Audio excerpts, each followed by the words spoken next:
আমার সব রেকর্ড ভাঙবে, সাকিব ভাই সব রেকর্ড ভাঙবে, এই আশা তো আমরা করি না।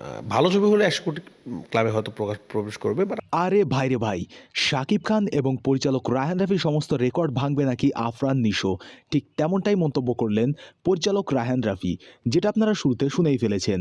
এতটা কনফিডেন্স রায়হান রাফি আফরান নিশোর উপর কেন সেটা আসলে আমরা জানি না, তবে আফরান নিশোর যে অভিনয় স্কিল অনেকটা ভালো এটা আমাদের সবাইকে মানতেই হবে। কিন্তু সে যে মেগাস্টার শাকিব খানের রেকর্ড ভাঙবে এটা আমি কোনো মতেই বিশ্বাস করতে পারছি না। কারণ শাকিব খান বাংলাদেশের one of the leading actor, যে মেগাস্টার, আর তার ধারে কাছে যাওয়ার মতো কোনো ফ্যান ফলোয়িং বা কোনো ক্রেজ অন্য কোনো হিরোর আরও দীর্ঘ আসন্ন সময় 50 বছরও হবে বলে আমার মনে হয় না। যেখানে শুধুমাত্র আফরান নিশো এবং শাকিব খানের এক মুভিতে থাকার একটা অ্যানাউন্সমেন্ট পুরো ইন্ডাস্ট্রিকে নাড়িয়ে রেখে দিয়েছে, সেখানে কি করে আফরান নিশো শাকিব খানের রেকর্ড ভাঙবে এটাই বড় একটা বিস্ময়কর ঘটনা।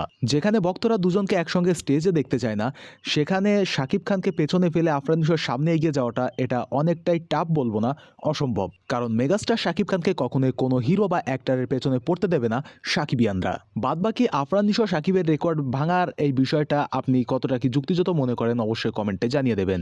ভিডিওটা দেখার জন্য ধন্যবাদ।